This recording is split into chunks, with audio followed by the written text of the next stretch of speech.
नमस्कार दोस्तों, मैं आप सभी से एक छोटा सा सवाल पूछना चाहता हूं जो आजकल सोशल मीडिया में बहुत तेजी से उठ रहा है। आखिरकार ऐसा क्यों हो रहा है कि जो क्रिएटर देश के मुद्दों पर आवाज उठाता है, जो देश के जनता के लिए आवाज उठाता है, जो सिस्टम से जुड़े मुद्दों पर सवाल उठाता है, उसका चैनल डिलीट हो जाता है या फिर सस्पेंड हो जाता है। ऐसा क्यों हो रहा है? क्या ये सिर्फ एक संयोग है या फिर इसके पीछे कुछ बड़ा कारण है?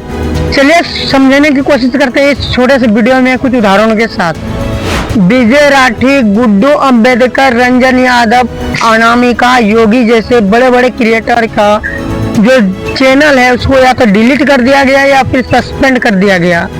और सबका एक ही काम था, लोगों तक सच्चाई पहुंचाना, रियलिटी लोगों को दिखाना और आम जनता के मसलों को, जो उनकी दिक्कत परेशानी है, उसको लोगों तक पहुंचाने का काम वो लोग करते थे।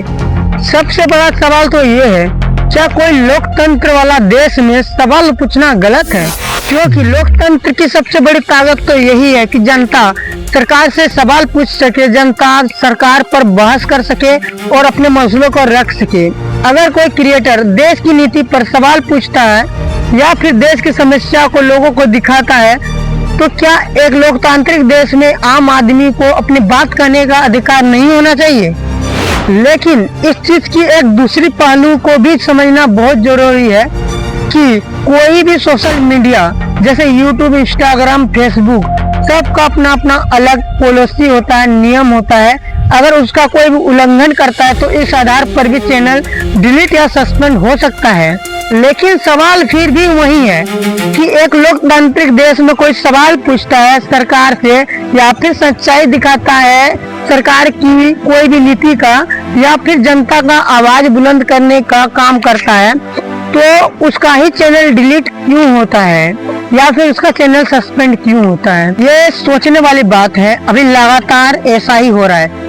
जो भी इंसान सरकार पर विरोध करता है, जो सरकार के मुद्दों पर सवाल उठाता है, जो सिस्टम पर सवाल उठाता है, जो जनता की आवाज बनता है, जो लोगों की समस्या को रखता है, उसी का चैनल डिलीट होता है, सस्पेंड होता है या फिर उस पर लोग विरोध जताते हैं। चलिए कुछ उदाहरणों से समझते हैं। हाल ही में धर्मेंद्र जो कॉमेडियन है, वो दुबई जाता है और वहाँ के सड़कों और वहाँ के इंफ्रास्ट्रक्चर के बारे में काफी अच्छा से एक्सप्लेन करके बताता है कि यहाँ के जो इंफ्रास्ट्रक्चर है और यहाँ के जो सड़कें हैं हमारे इंडिया से काफी बेहतर है, और वो सच्चाई है। तो इस पर उसको लोगों का काफी ज्यादा गुस्सा सहना पड़ा। लोगों ने यहाँ तक उसके पुतले बनाकर जलाए कि तुम मेरे बारे में, मेरे देश के बारे में ऐसा क्यों बोल रहे हो, मेरे देश की बुराई क्यों कर रहे हो?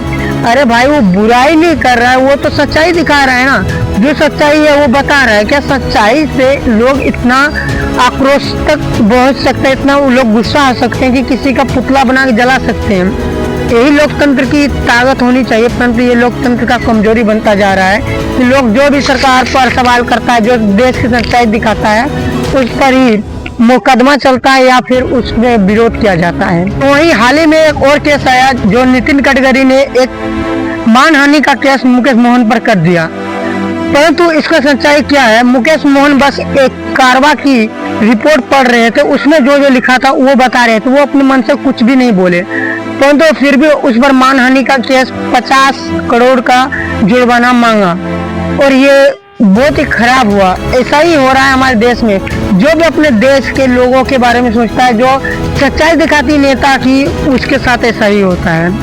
परंतु आवाज दबेगी नहीं, क्योंकि एक चैनल डिलीट होगा, एक चैनल सस्पेंड होगा, परंतु सोच और हिम्मत ऐसा ही बढ़ते रहेगी। और हमारे देश में युवाओं की कमी नहीं है।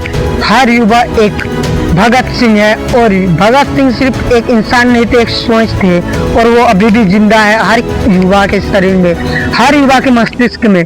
तो हम लोग भी चलो फिर से एक नया दौर शुरू करते हैं और उसी महान भगत सिंह के राह पे चलते हैं और सच्चाई का साथ देते हुए अपने देश के जो गद्दार लोग हैं उस पर सवाल करेंगे, चाहे जो भी होगा। तो धन्यवाद दोस्तों, अगर मेरा कंटेंट अच्छा लगता है तो मुझे फॉलो भी कर सकते हैं। चलते हैं फिर, और अगर आप मेरे वीडियो को पसंद करते हैं तो मेरे वीडियो में कुछ भी ऐसा लगा है कि सच में ये देश के लिए काम में आने वाली वीडियो है, लोगों को जागृत करने वाली वीडियो है, तो प्लीज मेरे चैनल को सब्सक्राइब करते हुए जाइए, ताकि मुझे मोटिवेशन मिले और आप लोगों का साथ मिले, ताकि मैं ऐसे कंटेंट बनाता रहूं। जय हिंद, जय भारत।